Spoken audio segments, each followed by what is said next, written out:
discussed, today let's begin the fourth period of the lesson, Shapes and Angles.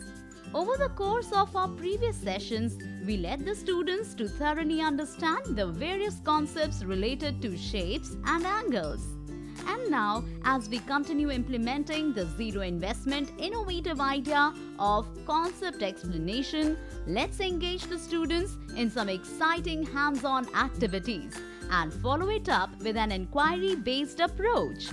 Through this, we will explain and therefore guide the students to revise the concepts of identifying and classifying angles.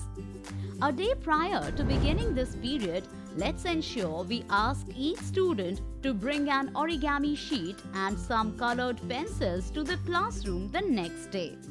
Now, let's begin the class by informing the students that they will be doing an interesting paper folding activity. Ask the students to take out their origami sheets and ask them to fold their sheets in half. Then, guide the students to fold it again in half and press the fold down properly.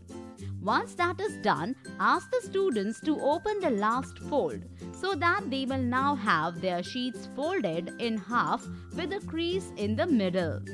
Then, ask the students to take any corner of their folded sheets and fold it towards the crease in the middle such that it meets or aligns perfectly with the crease. We will then ask the students to carefully observe and mark the different angles created in their folded sheets using different colored pencils. Give the students some time to observe the various edges that meet to form the different angles in their folded sheets of paper. Once the students are done with the activity, we shall ask them some questions that will guide them in revising the concept of classifying angles. Ask the students to observe and tell us how many right angles, acute angles, and obtuse angles they can observe in their folded sheets. Accept all relevant responses. As the students respond, it will further aid in developing their effective communication skills.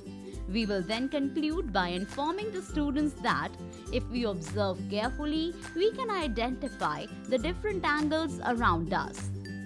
In our next video, we will be conducting a simple activity that will assist the students to understand that angles can be found all around us and thus aid them in revising the concept of identifying the different types of angles. Stay tuned.